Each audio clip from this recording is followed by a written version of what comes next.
ለጸሎት እግዚኦ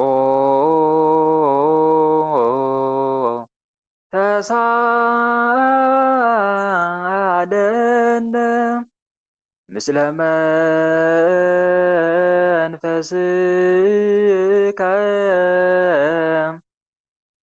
ጸልይ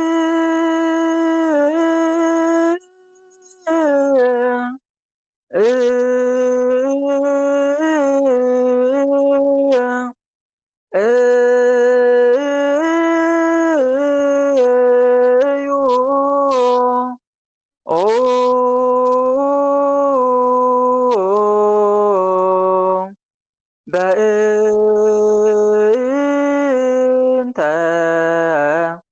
ወንጌል ቅዱስ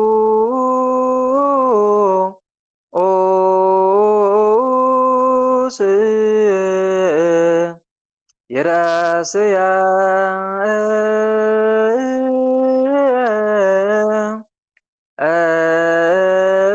እነድ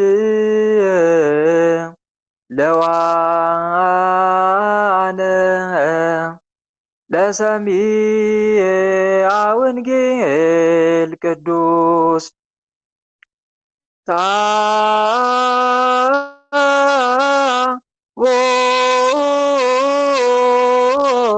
ታቦር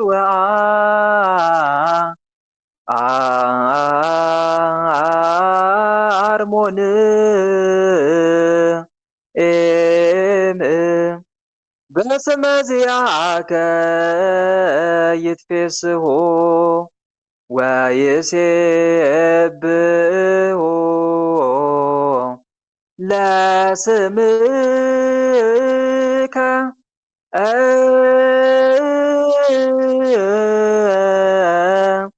መዝራእትከ ምስለ ኃይል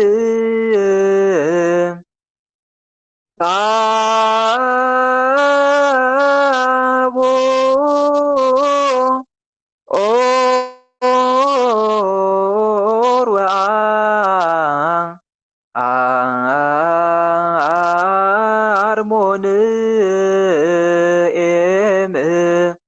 በስመ ዚአከ ይትፌስሑ ወይሴብሑ ለስምከ መዝራእትከ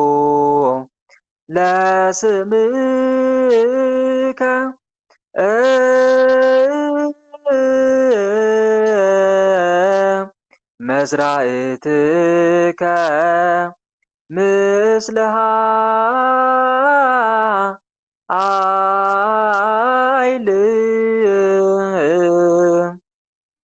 ታቦር ወአርሞንዔም በስመ ዚአከ ይትፌስሑ ወይሴብሑ ለስምከ መዝራእትከ ምስለ ኃይል።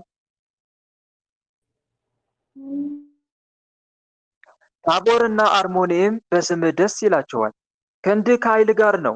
እጅህ በረታች፣ ቀኝም ከፍ ከፍ አለች። የዙፋን መሰረት ጽድቅና ፍርድ ነው። ምሕረትና እውነት በፊትህ ይሄዳሉ። ምሕረትና እውነት በፊትህ ይሄዳሉ። እልልታ የሚያውቅ ሕዝብ ምስጉን ነው።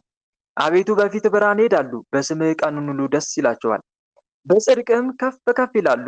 የኃይላቸው ትምክህት አንተ ነህና በሞገስም ቀንዳችን ከፍ ከፍ ይላልና።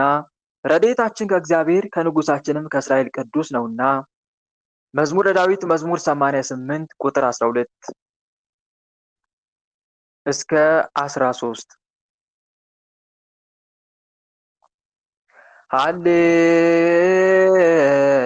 ሃሌሉያ ቆሙ ወአጽምዑ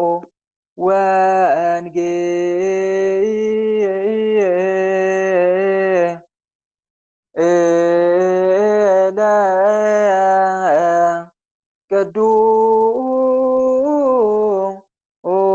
ቅዱሰ ዜናሁ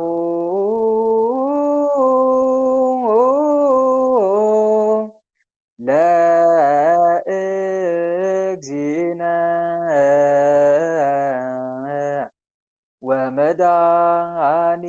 ወመድኃኒነ ኢየሱስ ክርስቶስ። ሃሌሉያ!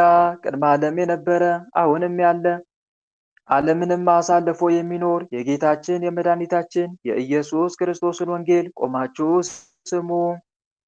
የጌታችንና የመድኃኒታችን የኢየሱስ ክርስቶስ ወንጌል ቅዱስ ዮሐንስ እንደጻፈው፣ የዮሐንስ ወንጌል ምዕራፍ ቅዱስ ሉቃስ እንደጻፈው የሉቃስ ወንጌል ምዕራፍ 9 ቁጥር 28 እስከ 36 ያለው ቃል እንዲህ ይላል።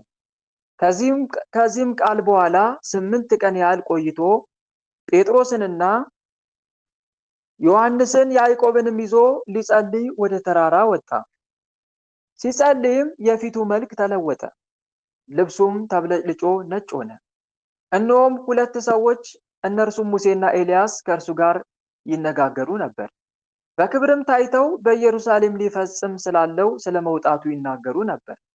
ነገር ግን ጴጥሮስና ከእርሱ ጋር የነበሩት እንቅልፍ ከበደባቸው።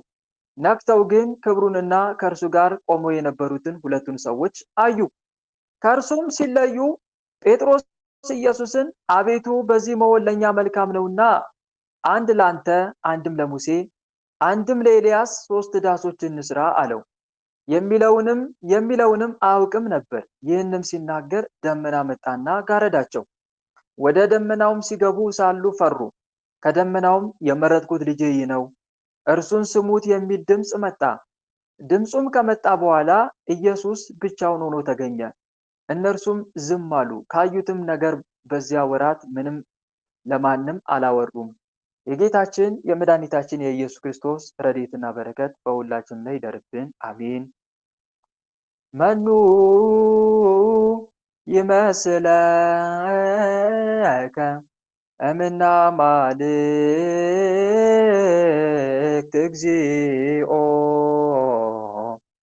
አንተ ውእቱ ዘትገብር መንክረ አርአይኮሙ ለሕዝብከ ኃይለከ ወአዳንኮሙ ለሕዝብከ በመዝራእትከ ሆርከ ውስተ ሲኦል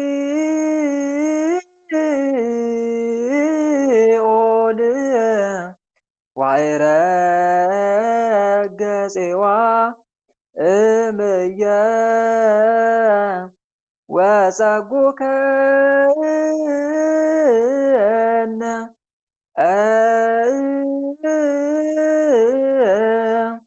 ምረ ዳግመ ግእዛነ እስመ መጻእከ ወአዳንከነ በእንተ ዝንቱ ንሴብሐከ ወንጸር ኀቤከ እንዘ ንብል ቡሩክ አንተ እግዚኦ ኢየሱስ ክርስቶስ እስመ መጻእከ ወአዳንከነ። አቤቱ ከአማልክት ወገን የሚመስል ማን ነው? ታምራትን የምታደርግ አንተ ነህ። ለወገኖች ኃይልን አሳያቸው፣ ወገኖችንም በክንድ አዳንካቸው። ወደ ሲኦል ሄደ፣ ከዚያ ምርኮን አወጣ። ዳግመኛም አንድ ጊዜ ነፃነትን ሰጠን፣ መጥተህ አድነናልና ስለዚህ እናመሰግናለን። አቤቱ ኢየሱስ ክርስቶስ ሆይ ብሩክ ነህ እያልን እንጮኻለን፣ መጥተህ አድነናልና። አቤቱ አምላካችን መድኃኔዓለም ሆይ ሳይገባን እንደ ኃጢአታችን እንደ በደላችን ብዛት ሳትመለከተን ቅዱስ ቃልን ለመስማት ስላበቃን እናመሰግናለን። አምላክ ሆይ የሰማነውንም ቅዱስ ቃል በልባችን ጽናት ላይ አሳድርብን። በሰማነውም ቅዱስ ቃል 30፣ 60፣ 100 የምናፈራ አድርገን የስም ቀዳሽ የመንግስትን ወራሽ ለመሆን አብቃን። አሜን። አባታችን ሆይ በሰማያት የምትኖር፣ ስምህ ይቀደስ፣ መንግስትህ ትምጣ፣ ፈቃድህ በሰማይ እንደሆነች እንዲሁም በምድር ትሁን። የዕለት እንጀራችንን ስጠን ዛሬ፣ በደላችንን ይቅር በለን እኛም የበደሉንን ይቅር እንደምንል፣ አቤት ወደ ፈተና አታግባን ከክፉ ሁሉ አድነን እንጂ መንግስት ያንተ ናትና፣ ኃይል፣ ክብር፣ ምስጋና ለዘላለሙ አሜን። እመቤታችን ቅድስት ድንግል ማርያም ሆይ በመልአኩ በቅዱስ ገብርኤል ሰላምታ ሰላም እንልሻለን። በሐሳብሽ ድንግል ነሽ፣ በስጋሽም ድንግል ነሽ። የአሸናፊ የልዑል እግዚአብሔር እናት ሆይ ሰላምታ ላንቺ ይገባሻል። ከሴቶች ሁሉ ተለይተሽ አንቺ የተባረክሽ ነሽ፣ የማኅፀንሽም ፍሬ የተባረከ ነው። ጸጋን የተመላሽ ድንግል ሆይ ደስ ይበልሽ፣ ጸጋን የተመላሽ መመኪያችን ደስ ይበልሽ፣ ጸጋን የተመላሽ አማላጃችን ደስ ይበልሽ። ልዑል እግዚአብሔር ከአንቺ ጋር ነውና ከተወደደው ልጅሽ ከጌታችን ከመድኃኒታችን ከኢየሱስ ክርስቶስ ዘንድ ይቅርታንና ምሕረትን ለምኝልን ኃጢአታችንንም ያስተሰርይልን ዘንድ ለዘላለሙ አሜን። እሺ እህት ወንድሞች፣ ወንጌሉን አድምጠን ተመልሰናል። አሁን ቀጥታ ስለ ደብረ ታቦር ምንነት በሰፊው እንማማራለን ማለት ነው። ከዛ በፊት ግን ድምጽ እየተሰማችሁ ነው አይደል? ይሰማል። መልካም፣ ቀጥታ ወደ ትምህርቱ ልግባ። ደብረ ታቦር ማለት ለመሆኑ ምን ማለት ነው? የስሙ ትርጉሙስ ሲጀመር ምንድን ነው ከተባለ ደብረ ታቦር ማለት በቀጥታ ትርጉሙ የታቦር ተራራ ማለት ነው። የምን ተራራ? የታቦር ተራራ። የታቦር ተራራ ማለት ነው። ደብረ ታቦር ማለት በቀጥታ ስንተረጉመው ማለት ነው። ነገር ግን ታቦር የሚለው ቃልስ ከየት መጣ? ስሙስ ምንድን ነው የሚለውን ስንመለከት ታቦር የሚለው ቃል ቀጥተኛ ትርጉሙ ምስጋና፣ ክብር ወይም ከፍታ እንደማለት ነው። ከፍታ እንደማለት ነው። እዚህ ጋር መልክዓ ምድራዊ ትርጉሙን ወይም ደግሞ የተራራ ስሙን ብንመለከተው አሪፍ ነው። ታቦር በታሪካዊነቷ የገሊላ አውራጃ ናት። በአሁኑ እስራኤል የሚገኝ ታዋቂ ክብ ቅርጽ ያለው ተራራ ነው። ታቦር ተራራ ከተራራዎች ሁሉ ለይቶ ውብና ለምለም በመሆኑ በብሉይ ኪዳን የደስታና የጥንካሬ ምሳሌ ሆኖ ተጠቅሷል። የምን ተራራ?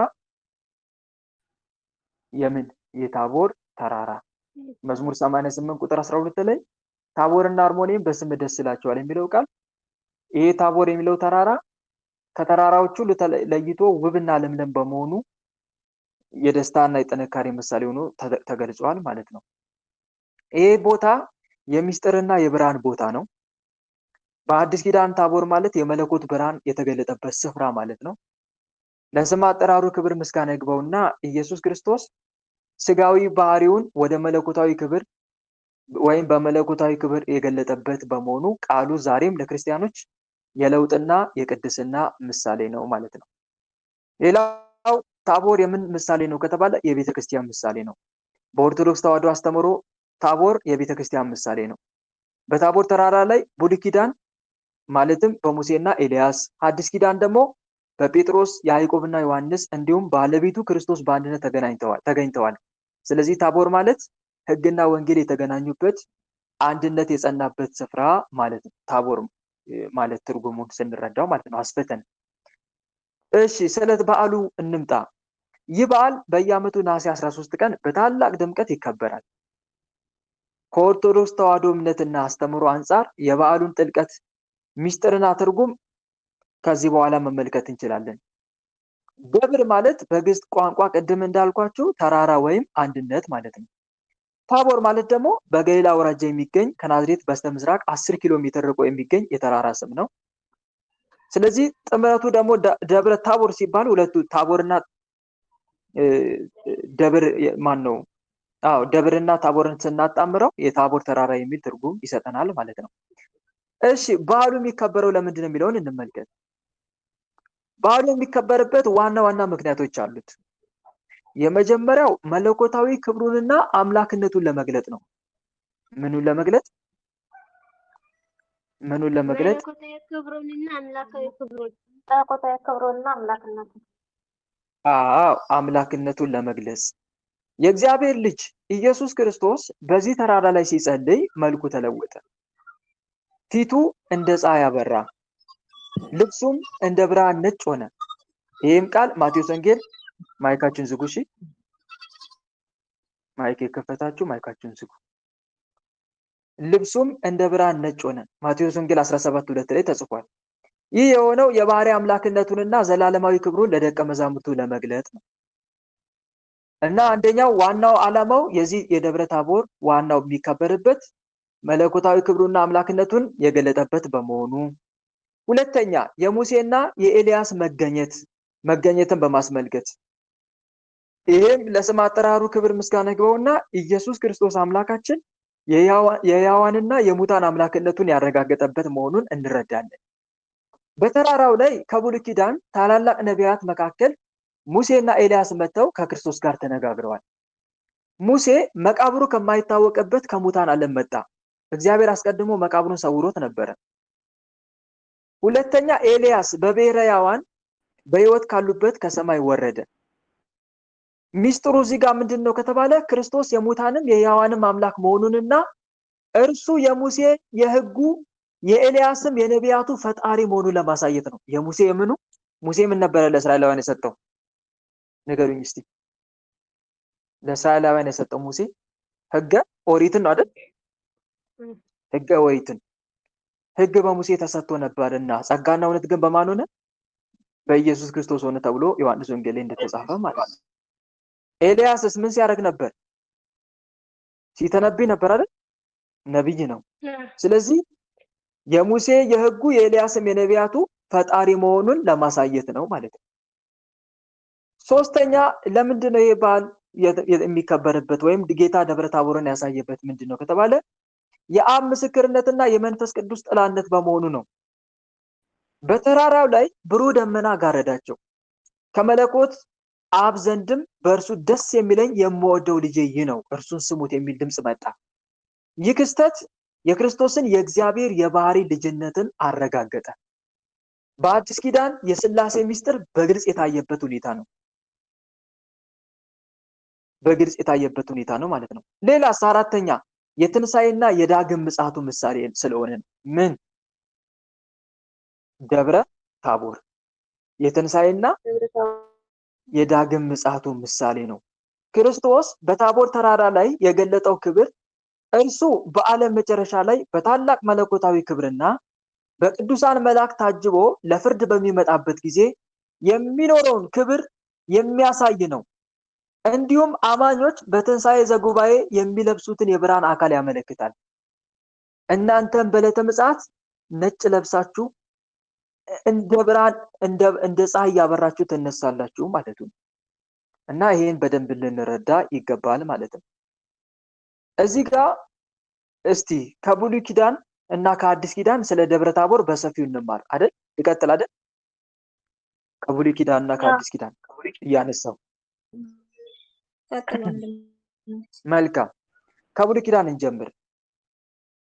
የደብረ ታቦር ሚስጥር በብሉይ ኪዳን በትንቢትና በምሳሌ ተነግሮለታል ወይ ከተባለ አዎ ተነግሮለታል።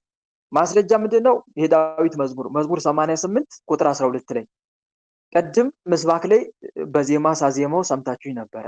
ታቦር ወአርሞኒየም በስመ ዚአከ ይትፌሱ ወይሴብሑ ለስምከ እያልኩ መዝራዕትከ ኃይል እያልኩኝ ነበረ። እዚህ ጋር ምንድነው? ታቦርና አርሞኒየም በስምህ ደስ ይላቸዋል። ይህንን የተናገረው ዳዊት ነው። ታቦርና አርሞኒየም በስምህ ደስ ይላቸዋል በማለት ነብዩ ዳዊት ደብረ ታቦር ጌታ ቃሉንና ክብሩን ሲገልጥባት የምታገኘውን መንፈሳዊ ደስታ አስቀድሞ ተንብዮአል።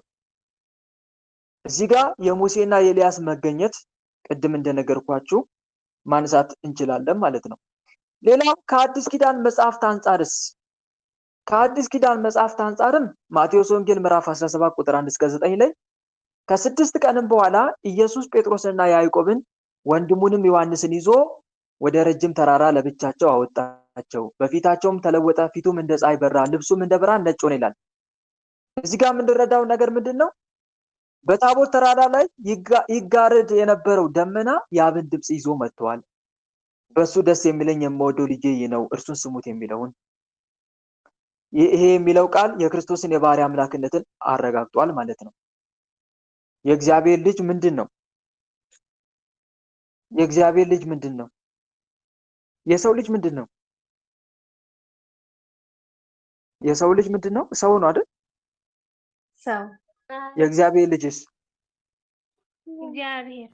እግዚአብሔርነቱን የእግዚአብሔር ልጅ በመሆኑ እግዚአብሔርነቱን ያረጋገጠበት ነው ለማለት ፈልጌ ነው። አንዱ ይሄ ነው። ሌላው ሐዋርያት ራሱ ምስክርነት ሰጥተዋል። ሁለተኛ ጴጥሮስ ምዕራፍ 1 ቁጥር 17 እስከ 18 ላይ ቅዱስ ጴጥሮስ ምን ብሎ ተናግሯል? በቅዱስ ተራራ ከእርሱ ጋር ሳለን ይህን ድምጽ ከሰማይ ሲወርድ ሰማን በማለት በዓይኑ ያየውንና በጆሮ የሰማውን እውነተኛ ምስክርነት ጽፏል። ከሊቃውንት መጻሕፍት አንጻር ደግሞ እስቲ እንመርምር። ሃይማኖተ አበው ዘቅዱስ ዮሐንስ አፈወርቅ ላይ ቅዱስ ዮሐንስ አፈወርቅ ክርስቶስ በታቦር ተራራ ላይ ክብሩን የገለጠው ሐዋርያት መለኮታዊ ኃይሉን አይተው ከጥቂት ቀናት በኋላ በሚመጣው ሕማማቱና ስቅለቱ እንዳይሰናከሉና ተስፋ እንዳይቆርጡ ለማጽናት ነው ይላል። ከታቦር በኋላ ምንድነው ጌታ የሚከተለው? ሞትና መከራ ነው አይደል? መከራና ሞት። ስለዚህ ያንን አይተው እንዳይሰናከሉን አስቀድሞ ያሳያቸው ክብሩን ለማለት ነው። ቅዱስ ያሬድ ደግሞ በድጓው ላይ ምን ብሏል? ሃሌሉያ ቦአ ኢየሱስ ውስተ ደብረ ታቦር ወአብራ ገጹ ከመፀሐይ። ኢየሱስ ወደ ደብረ ታቦር ገባ ፊቱም እንደ ፀሐይ በራ በማለት የተራራውን ታላቅነት በዜማ ገልጦታል። ስንክሳር ነሐሴ 13 ላይ መመልከት ትችላላችሁ። ቅድም አላነበብኩላችሁም፣ ያው አምና ከዚህ በፊት ስናነበብ ስለነበረ ነው። በዚህ ዕለት የሚነበበው ስንክሳር እንደሚያስረዳው ጌታ ብርሃነ መለኮቱን የገለጠው ሐዋርያት ፍጹም አምላክነቱን አውቀው በትምህርታቸው እንዲጸኑ መሆኑን በሰፊው ያትታል። እንዲሁም ደግሞ ስንክሳሩ በስፋት ምን ያናገራል? የቅዱስ ጴጥሮስ ትህትና እንደተገለጠ፣ ደካማነትና ትህትና ተገልጦበታል በቅዱስ ጴጥሮስ ላይ ይላል። ትህትናው ከምን አንጻር ነው ከተባለ 3 ዳስ እንስራ ሲል ከ3 ዳሶች አንዱን ለኔ ብሏል። ለኔ ብሎ ተናግሯል። አንዱን ለአንተ፣ አንዱን ለሙሴ፣ አንዱ ለኤልያስ። ይሄን በማለቱ ትህትናው ተገልጿል። ሁለተኛ ደግሞ ደካማነት ማለት ጌታ ምድራዊ ቤት ይሻ አይሻ ግን ጌታ ልክ ምድራዊ ቤትን እንደሚሻ በመናገሩ ደካማነት ተገልጿል ማለት ነው። እና ከዛ አንጻር ነው ይሄም ገና በእውቀት ፍጹም የሚያደርጋቸው መንፈስ ቅዱስ አለመውረዱን በማንሳት የሐዋርያት ስንክሳሩ ሐዋርያት ለምንድን ነው በእውቀት ያልጎለመሱት እስከዛ ድረስ ከተባለ ፍጹም የሚያደርጋቸው የመንፈስ ቅዱስ ጸጋ ገና አላገኙም፣ እስከሚያገኙ ድረስ መሆኑን ያመለክታል። እስከዛ ድረስ ግን ጴጥሮስ ራሱ ይፈራል ነበር። ጌታ ሲያዝ አልፈራም፣ አላውቆም ብሎ አልካደም። ሐዋርያት ውስጥ ለውጥ አልሸሹ። ከዛ በኋላ ግን የመንፈስ ቅዱስን ጸጋ ካገኙ በኋላ ግን ኃያላን ጽኑዓን ሆነዋል እና ከዛ አንጻር ነው። ስለዚህ የሐዋርያትን አላውቂነታቸውን አይታ አታርንቅ እያለ እንደውም ስንክሳሩ ይገስጻል። እና ያው አምና ስላነበብን እናንተም ገብታችሁ ማንበብ ትችላላችሁ ማለት ነው። ሌላው ደግሞ የበዓሉን ባህላዊና መንፈሳዊ ትስስር በሰፊው እንመልከት። በኢትዮጵያ ኦርቶዶክስ ተዋሕዶ ቤተክርስቲያን ስርዓት ይህ በዓል ቡሄ ተብሎ የሚጠራ ሲሆን ትርጉሙም ብርሃን ወይም መገለጥ ማለት ነው። ቡሄ ማለት ብርሃን ወይም መገለጥ ማለት ነው። እዚህ ጋር ብዙ ነገሮችን እናያለን በበዓሉ ስነ ስርዓት ላይ። አንደኛ የጅራፍ መግረፍ፣ ጅራፍ ይጮሃል። ይሄም ምንድነው የሚያመለክተው ከተባለ ጌታ በተራራው ላይ ሳለ የወረደውን የአብን ድምጽና የነጎድጓድ ምሳሌ ለማስታወስ ነው የሚገረፈው። ጅራፍ የሚጮኸው ከዛ አንፃር ነው፣ የአብን ድምጽና የነጎድጓድ ምሳሌ ለማስታወስ። ሌላው ችቦ ይበራል አይደል? አይበራም? ችቦ ይበራል። ችቦ የሚበራበት ምክንያት ደግሞ ምንድነው ከተባለ በደብረ ታቦር ላይ ለታየው መለኮታዊ ብርሃንና በወቅቱ ሌሊቱን ሲፈልጉት ለነበሩት እረኞች መብራት መሆን ምሳሌ። ሌላው ሙልሙል ዳቦ ይሰራል ወይም ይዘጋጃል በበዓሉ። ይሄም እረኞቹ የጌታን መለኮት ክብር አይተው ሳይመለሱ በማደራቸው ወላጆቻቸው ፍለጋ ሲወጡ የያዙት ስንቅ ምሳሌ ነው። አንድም የጌታ ስጋና ደም ምሳሌ እንደሆነ ሊቃውንቶቻችን ያትታሉ። ሌላው እዚህ ጋር የምንረዳው ነገር ምንድነው ከተባለ አሁንም በሰፊው የችቦ መብራቱን በሰፊው ብናየው መልካም ነው።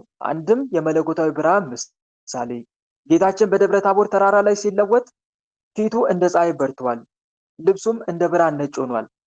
ችቦ የሚበራው ይህንን በዕለቱ የተገለጠውን መለኮታዊና ያልተፈጠረ የብርሃን ክብር ለማሰብ ነው ማለት ነው። ሌላው ደግሞ የእረኞቹ ፍለጋ ምሳሌ ጌታችን ብርሃኑን በገለጠበት ወቅት በታቦር ተራራ አካባቢ በጎች የሚያግዱ እረኞች ነበሩ። መለኮታዊ ብርሃን በድንገት ሲበራባቸው ሌሊቱ እንደ ቀትር በራ። እረኞቹም ቀኑ መሽቶ እንዳልሆነ በመጠራጠርና በመደነቅ በብርሃኑ ተመርተው ችቦ አብርተው ጌታ ወዳለበት ተራራ መጥተዋል። ሌላው የሚስጥረ ሥላሴ መገለጥ ታይቶበታል። ችቦ ሲበራ 3 እንጨቶች በአንድ ላይ ተለጉመው እንደሚበሩ ሁሉ በደብረ ታቦርም የአብ ድምፅ መሰማቱ፣ የወልድ በስጋ መገለጡ እና መንፈስ ቅዱስ በደመና መጋረዱ ወይም የሚስጥረ ሥላሴ አንድነትና ሶስትነት መገለጫ መሆኑን እንመለከታለን ማለት ነው። ይሄ ምንድነው የሚያሳየው? የችቦ ማብራቱ ነው። ስለዚህ እህቶቼ፣ ወንድሞቼ እንደ አንድ የተማረ ክርስቲያን ችቦ ሲበራ ዝም ብሎ ብቻ ለድምቀት ለባሉ ድምቀት ሳይሆን መረዳት ያለባችሁ 3 ነገሮችን ተረዱ። አንደኛ ምን ብዬ ነው አብራራውላችሁ? እስቲ ንገሩኝ።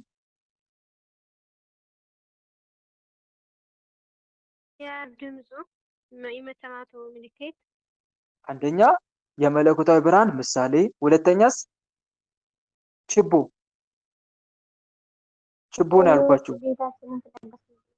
የመለኮታዊ ብርሃን ምሳሌ፣ ሁለተኛስ የእረኞቹ ፍለጋ ምሳሌ፣ ሶስተኛስ የሚስጥረ ሥላሴ መገለጥ ምሳሌ። ችቦ ሲበራ ስንት እንጨቶች ናቸው በአንድ ላይ የሚለገሙት የሚታሰሩት? 3 አይደለ? ስለዚህ 3ቱ እንጨቶች በአንድ ላይ ተለጉሞ እንደሚበሩ ሁሉ በደብረ ታቦርም የአብ ድምፅ ተሰምቷል፣ የወልድ በስጋ ተገልጧል፣ መንፈስ ቅዱስ ደግሞ በደመና ምን አድርጓል? ጋርዷል። ስለዚህ የዚህ ምሳሌ ነው። 3ቱን ነገር ተረዱ። የመለኮታዊ ብርሃን ምሳሌ፣ የእረኞቹ ፍለጋ ምሳሌ እና የሚስጥረ ሥላሴ መገለጥ ምሳሌ መሆኑን ልብ በሉ። ሌላ የሙልሙል ዳቦ እንመልከት። ቅድም ብያቸዋለሁ። የእረኞቹ ምን ስንቅ። እረኞቹ በታቦር ተራራ ላይ የተገለጠውን መለኮታዊ ብርሃን በማየት በመደነቅ በዚያው ተመስጠው ስለቆዩ ወደ ቤታቸው በጊዜ አልተመለሱም። ወላጆቻቸው ልጆቻቸው የት እንደቀሩ በመጨነቅ በችቦ ብርሃን እየፈለጉ ወዴት ወጡ? ወደ ተራራ። በወቅቱ ለልጆቻቸው ይዘውላቸው የሄዱት ክብ ዳቦ ምን ነበረ? ሙልሙል ዳቦ ነበር።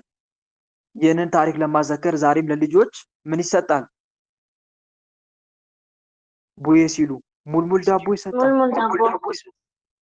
አዎ፣ የዛ ምሳሌ ነው። ሌላው ደግሞ የሕይወት እንጀራ ምሳሌ፣ ቅድም እንዳልኳችሁ ሊቃውንት በትርጓሜ መጽሐፍት እንደሚያስረዱት ሙልሙል ዳቦ የክርስቶስ ምሳሌ ነው።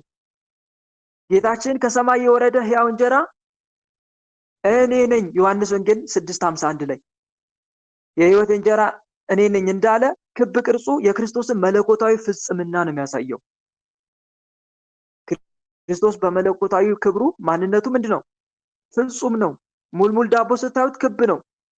ስለዚህ ይህ ፍጽምና ነው። መጀመሪያና መጨረሻ የሌለው የሆነ ነገር ክብ አለ እንበል። በክቡ ብትዞሩ ጫፉን ታገኛላችሁ? አታገኙም ማለት በክቡ ብትዞሩ ጫፉን አታገኙ፣ መዞር ብቻ ነው። ስለዚህ ይሄ የሚያሳይ መጀመሪያና መጨረሻ የሌለው ዘላለማዊ አምላክነቱን የሚያሳይ ነው። ያንን ለመግለጽ ነው። ሕፃናት ዳቦን ማግኘታቸው ደግሞ መንግስተ ሰማያትን እንደ ሕፃን ንጹህ ልብ ያላቸው እንደሚወርሷት ለማመልከት ነው። ለማን ነው የሚሰጠው ሙልሙል ዳቦ?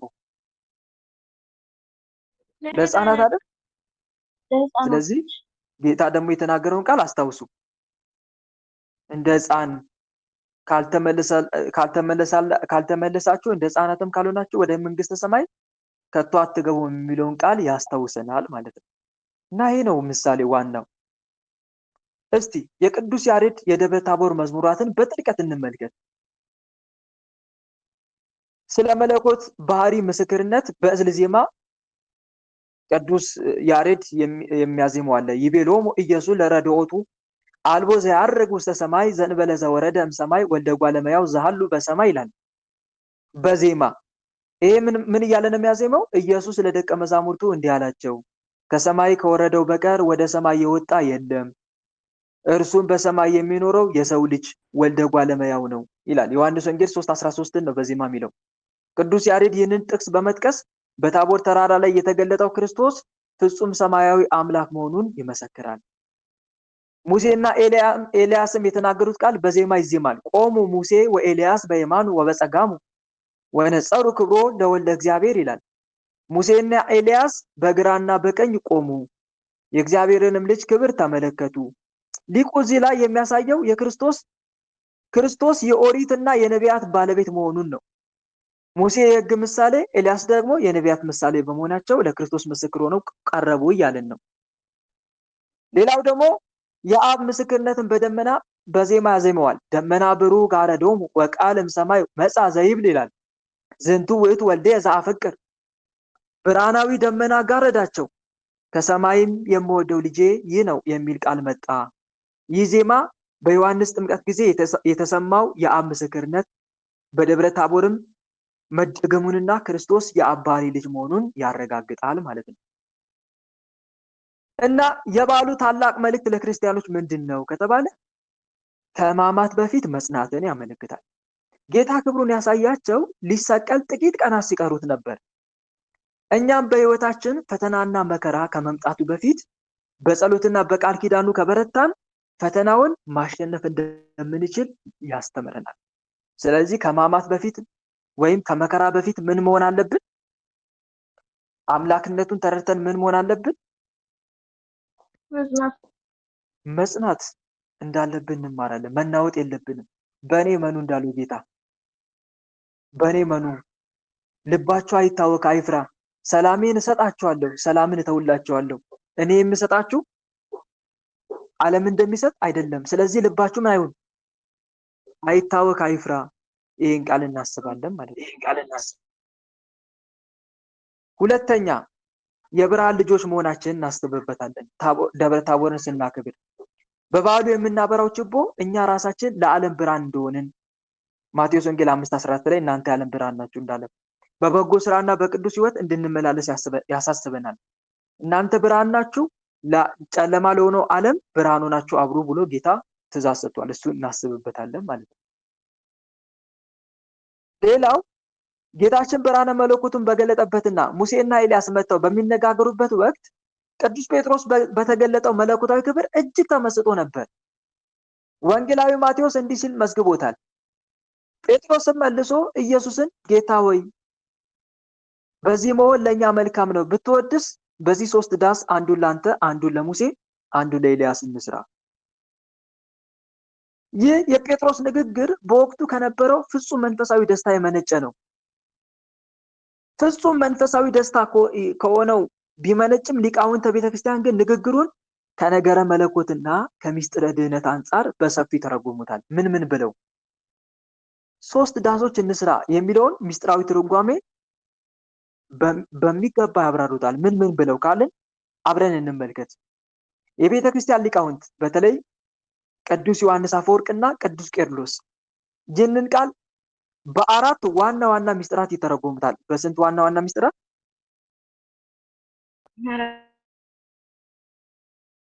በስንት? በ4 ዋና ዋና ምስጢራት ይተረጎሙታል። አንደኛ የፍቅረ ሰማይ የሰማያዊ ደስታ መገለጫ። ቅዱስ ጴጥሮስ በተራራው ላይ ያየው ብርሃንና የሰማይ መላእክት የሚያጣጥሙት መለኮታዊ ክብር ነበር። በዚያ ሰዓት ከዚህ በፊት በምድር ላይ አግኝቶት የማያውቀውን ሰላምና ደስታ ስላገኘ ምን አለ? በዚህ መሆን ለእኛ መልካም ነው።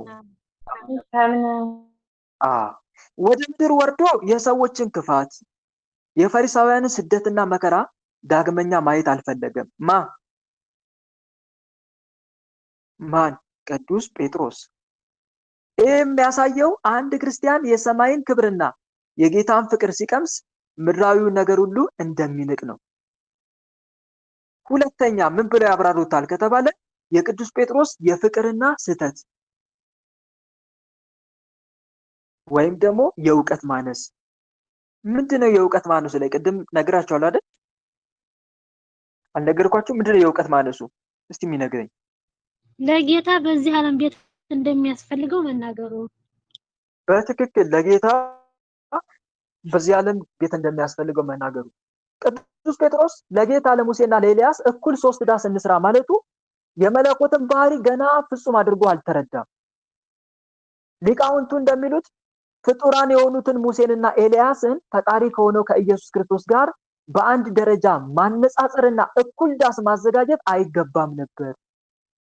ክርስቶስ የሰማይና የምድር ፈጣሪ የሙሴና የኤልያስም አምላክ በመሆኑ በሰው እጅ በተሰራ ዳስ ውስጥ የሚወሰን አልነበረም። ትንቢተ ኢሳይያስ ምዕራፍ 66 ቁጥር 1 ላይ ሰማይ ዙፋኔ ነው፣ ምድር የእግሬ መረገጫ ናት፣ የምትሰሩልን ቤት ምን አይነት ነው? የማርፈበት ስፍራ ምንድነው ብሎ የተናገረ አምላክ መሆኑን ገና ጴጥሮስ አልተገነዘበም ነበር። እና ከዚህ አንፃር ነው ይሄ ነው የእውቀት ማነስ የተባለው። ሌላው ደግሞ የሕማማቱንና የስቅለቱን ሚስጥር አለማወቅ ነው። ማን ያላወቀው? ድምጼ በጥራት እየተሰማችሁ ነው? ይቅርታ እየተሰማችሁ ነው አይደል? በጥራት ሚሾካ የሚረብሽ ነገር የለም? ይሰማል፣ በደንብ ይሰማል። መልካም። እዚህ ጋር የሕማማቱንና የስቅለቱን ሚስጥር አለማወቅ ይታይበታል። ጴጥሮስ ጌታችን ወደ ደብረ ታቦር የወጣው ክብሩን አሳይቶ ሐዋርያትን ካጸና በኋላ ወደ ኢየሩሳሌም ወርዶ ለሰው ልጆች ድነት ሲል ለመሰቀልና ለመሞት ነበረ። ጴጥሮስ ግን በታቦር ተራራ ላይ እንኑር ዳስ እንስራ በማለቱ ጌታ ወደ ኢየሩሳሌም ሄዶ እንዳይሰቀልና የሰው ልጅ ሳይድን እንዲቀር የማድረግ ሳያውቀው የመጣ የፍቅር ስህተት ነበረበት። ይህንን ያስተምሩናል ሊቃውንት። ሌላ አራተኛውና የመጨረሻው የአብ ድምጽ ምላሽ የዳሱ መፍረስን እንማርበታለን። ጴጥሮስ ገና ተናግሮ ሳይጨርስ ብሩህ ደመና ጋረዳቸው። ከአባቱ ከአብም በእርሱ ደስ የሚለኝ የምወደው ልጄ ይህ ነው እርሱን ስሙት የሚል ድምጽ መጣ። አብ ለጴጥሮስ መልስ ሲሰጠው ምን ማለቱ ነው ከተባለ ጴጥሮስ ሆይ ሙሴንና ኤልያስን ሰምተሃል፣ አሁን ግን የምትሰማው የባህሪ ልጄን ክርስቶስን ብቻ ነው። ማንን ነው የምትሰማው? ቃሉ ሲተረጎም እኮ ነው በእርሱ ደስ የሚለኝ የምወደው ልጄ ነው የሚለው ቃል ሲተረጎም። ጴጥሮስ ሆይ ሙሴንና ኤልያስን ምን ብለሃል? ሰምተሃል። አሁን ግን የምትሰማው የማንን ድምጽ ነው? የባህሪ ልጄን ክርስቶስን ብቻ ነው። እርሱ የሕግና የነቢያት ፍጻሜ ነውና ማለቱ ነው። ድምፁ ሲመጣ ጴጥሮስ ያሰበው ምድራዊ ዳስ ቀርቶ በሰማያዊ ደመና ተሸፈኑ። ይህም የክርስቶስ መንግስት ምድራዊ ሳይሆን ሰማያዊ መሆኑን አረጋገጠ። አንዱ ይሄ ነው። እሺ የሶስቱ ቅዱሳን ምሳሌስ? ሶስቱ ቅዱሳን ሙሴ፣ ኤልያስና ክርስቶስ አንድ ላይ የመታየት ሚስጥር ምንድነው ከተባለ አንደኛ ሕግና ነቢያት ምስክር መሆናቸውን የሚያመለክት ነው። ሙሴ የኦሪት ተወካይ ነው። ኤልያስ ደግሞ የምን ተወካይ ነው? የነቢያት ተወካይ ነው። ሁለቱም በክርስቶስ ግራና ቀኝ መቆማቸው ክርስቶስ በሕግና በነቢያት የተነገረለት እውነተኛ መሲህ መሆኑን ለማረጋገጥ ነው። ሌላው ክርስቶስ የሕግ ሽረት አለመሆኑን ያመለክታል። አይሁድ ክርስቶስን ሕግ ይሽራል ይሉት ነበረ። ሙሴ የሕግ መሪው መጥቶ ለክርስቶስ መስገዱ ግን ክርስቶስ ሕግን ፈጻሚ እንጂ ሕግ ሻሪ አለመሆኑን አሳይቷል። ሶስተኛው ክርስቶስ አምላክነቱን መግለጡ ነው። አይሁድ ክርስቶስን ኤልያስ ነው ወይም ከነቢያት አንዱ ነው ይሉት ነበር። አሁን ግን ኤልያስ ራሱ መጥቶ ከባሪያነቱ በላይ ለፈጣሪው ምስክር በመሆኑ ክርስቶስ ከነቢያት ሁሉ በላይ የአማልክት አምላክ መሆኑን አረጋግጧል። አንድ የምንማሩ ትምህርት ይሄ ነው ማለት ነው። ሌላው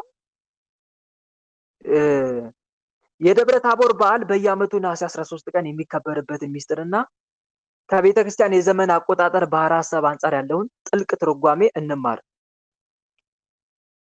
እሺ ጌታችን ኢየሱስ ክርስቶስ ብርሃነ መለኮቱን በደብረ ታቦር ላይ የገለጠው በትክክለኛው የዘመን ስሌት በየካቲት ወር ላይ ነበር።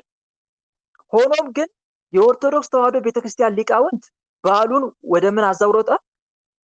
መቼ ነው እየተከበረ ያለው? ነሐሴ 13 ጌታ የገለጠው መቼ ነው? በየትኛው ወር ነው አልኳችሁ? በየካቲት ወር ላይ። ታዲያ ለምን ተዘዋወረ? እስቲ ንገሩኝ። ለምን ተዘዋወረ ነሐሴ ላይ? የካቲት ጾም ስለሆነ ጎበዝ። እሺ ሌላስ? አንደኛ መከራ ስለሚቀበል እንዲጸኑ በእምነታቸው። መልካም። ሌላስ? የካቲት ወር አዎ የካቲት ወር ነው አይደለ? ብርሃነ መለኮቱን የገለጸበት። ለምን ታዲያ በዓሉ ነሐሴ 13 ይከበራል ተብላችሁ ብትጠየቁ ምንድነው መልሳችሁ ነው? እዚህ ጋር በደንብ ተረዱኝ። አንደኛ እናንተ መልሳችሁታል። ከአብይ ጾም ከሕማማት ጋር ስላልተስማማ። ከምን ጋር ስላልተስማማ? ከአብይ ጾም ጋር። የካቲት ወር አብዛኛውን ጊዜ የአብይ ጾም የሚገባበት ወይም የሚጾምበት ወቅት ነበር። የአብይ ጾም ወቅት የለቅሶ የንስሐና የሕማማት መታሰቢያ ጊዜ ነው። የደብረ ታቦር በዓል ደግሞ ፍጹም ሰማያዊ ደስታ፣ መለኮታዊ ክብርና የብርሃን በዓል በመሆኑ በጾምና በልቅሶ ወቅት በታላቅ ክብር ማክበር አልተመቸም። ስለዚህ ስርዓተ ቀኖናው እንዳይጋጭ ሊቃውንቱ በዓሉን ወዴት አዘዋወሩት? ወደ ነሐሴ ወር አዘዋወሩታል። አዎ አንዱ ምክንያቱ ይሄ ነው። ሁለተኛ ደግሞ ነሐሴ የጾመ ፍልሰታ ወቅት በመሆኑ ነው። ነሐሴ 13 ቀን የሚውለው በጾም ፍልሰታ ውስጥ ነው። በፍልሰታ ጾም ውስጥ እመቤታችን ቅድስት ድንግል ማርያም ከመቃብር ተነስታ ወደ ሰማይ ስትፈልስ ሐዋርያት ክብሯን አይተዋል። ጌታም በደብረ ታቦር ላይ መለኮታዊ ክብሩን ለሐዋርያት ገልጧል። ሁለቱም ምስጢራት የክብርና የትንሣኤ መገለጫዎች በመሆናቸው በነሐሴ ወር በአንድ ላይ እንዲታሰቡ ሊቃውንቱ በሚስጥር አስተሳስረውታል። ይሄ ነው ሁለተኛው ምክንያት። ሶስተኛው ደግሞ ወቅቱ የክረምትና የብርሃን ምሳሌ ስለሆነ ነው። የምንና የምን ምሳሌ? የክረምትና በኢትዮጵያ ነሐሴ ወር የክረምት ማብቂያ ዝናብ የሚጎርልበትና ፀሐይና ብርሃን በደንብ መታየት የሚጀምሩበት ወቅት ነው። ይህ ተፈጥሮአዊ ብርሃን በደብረ ታቦር ላይ ለተገለጠው መለኮታዊ ብርሃን ታላቅ ምሳሌ በመሆኑ በዓሉ በዚህ ወቅት እንዲከበር ተደርጓል። ከዚህ አንጻር ነው በደንብ ልንረዳው የሚገባው ነገር። በደብረ ታቦር ዕለት የሚፈጸሙ የቅዳሴና የውዳሴ ምስጢራት አሉ። አንደኛ የማህሌት ስርዓት ይደረጋል። አሁን ነሐሴ 13 ነገ ማህሌት አለ ቤተክርስቲያን። ሌሊቱን ሙሉ የቅዱስ ያሬድ ድጓና ዜማ በከበሮና በጽናጽል እየተመታ ይቆማል። ሊቃውንቱ የተራራውን ምስጢር በዜማ ያወርዱታል። ሌላው በዕለቱ የሚቀደሰው ቅዳሴ ልዩ መንፈሳዊ ይዘት አለው። በተለይም የክርስቶስን የባህሪ አምላክነትና በታቦር የተገለጠውን የአብን ምስክርነት የሚያወድሱ ምንባባት ከቅዳሴ እየተወጣጡ ይነበባሉ። አሁን ቅድም ያዜምኩላችሁ ዜማና የወንጌል ክፍል በቅዳሴ ላይ የሚነበብ ነው። ሌላው በዕለቱ ምዕመናን ነጭ ልብስ ለብሰው ወደ ቤተክርስቲያን ይሄዳሉ። ይሄ ደግሞ የሚያሳየው የጌታ ልብስ በደብረ ታቦር ላይ እንደ ብርሃን ነጭ መሆኑን እንደ ብርሃን ነጭ ሆነ ይላል ማቴዎስ 17:2 ላይ። ይህን ቃል በተግባር ለማሰብና የብርሃን ልጆች መሆናችንን ለማሳየት ነው። ስለዚህ ክርስቲያን ምንጊዜም ወደ ቤተክርስቲያን ሲሄድ ምን አይነት ልብስ ነው መልበስ ያለበት? በተለይ ቅዱስ ቁርባን ለመቀበል ሲሄድ ነጭ ልብስ የምንለብስበት የብርሃን ልጆች መሆናችንን ለማሳየት ለማሰብ ነው። አሕዛብ ምን አይነት ልብስ ነው የሚለብሱት? የአሕዛብ ሴቶች ጥቁር ነው አይደል? ጥቁር እኛ ለራሳችን እነሱ ጨለማ ውስጥ እንዳሉ እኛስ ከጨለማ ወደሚደነቅ ብርሃን መውጣታችንን እናስብበታለን። የእነሱን ጨለማነት ስናይ በጨለማ ሕይወት ውስጥ መኖራቸውን፣ እኛ ደግሞ ነጭ መልበሳችን ስናይ ወደ ክርስቶስ የብርሃን ልጆች እንድትሆኑ በማን እመኑ ይላል ራሱ ክርስቶስ። በብርሃን እመኑ። ዘካርያስ የዮሐንስ አባት ዘካርያስ ይህ ከላይ የመጣ ብርሃን በአምላካችን ምሕረትና ርኅራኄ ምክንያት ለእኛ ታይቷል። ይህ ብርሃን በጨለማና በሞት ጥላ ውስጥ ላሉት ሁሉ ያበራላቸዋል፣ እግሮቻችንን በሰላም መንገድ ያቀናል። ስለዚህ ብርሃን የሆነው ጌታ ወደኛ መጥቶ አብርቶልናል። ያንን እናስባለን። አንድም ጌታ ኢየሱስ ክርስቶስ በእኔ የሚያምን ሁሉ በጨለማ እንዳይኖር እኔ ብርሃን ሆኜ ወደ ዓለም መጥቻለሁ ያለውን ቃል እናስብበታለን ማለት ነው።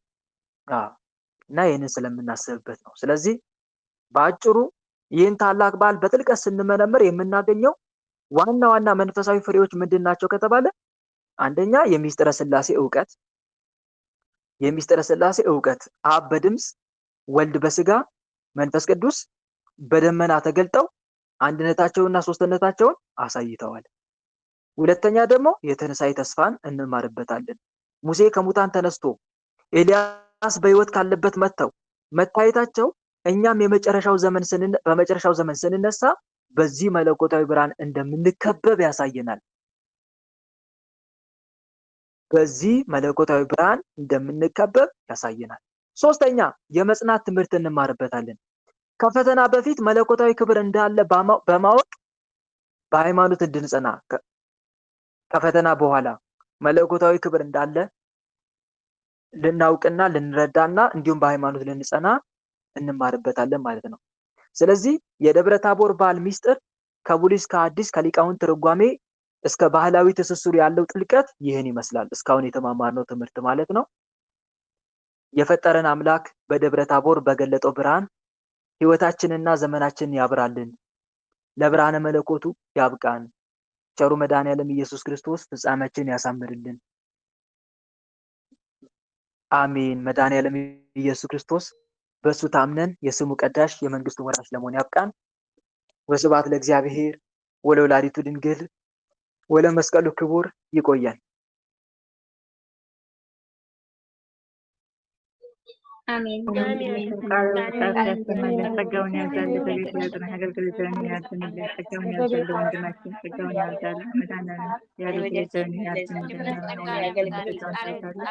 ያንን በሰመነ 30 ዓመታዊና ከራ ያርገን። መድኃኒዓለም ኢየሱስ ያጽና አገልግሎትን ያድንልን። ያሰሙልን ወንድማችን ጸጋውን ያብዛል። በቤት ያጽና የአገልግሎት ዘመን ሳበረ የሚያደርግልን ወንድማችን በረከት ይደርብን። አሜን አሜን። እህት ወንድሞቼ የእናንተን በረከት ይደርብኝ። የዛሬው መርሃ ግብር በዚሁ ተጠናቋል። ማነው የደብረ ታቦር ትምህርት በዚሁ ተጠናቋል። አሁን ቀጥታ በሚኖረን ታይም 40 ደቂቃ አለችን። በ40 ደቂቃ የጥያቄና መልስ መርሃ ግብር የምናካሂድ ይሆናል። እግዚአብሔር አምላክ በሰላም አስተምሮ በሰላም ያስፈጽመን። አሜን።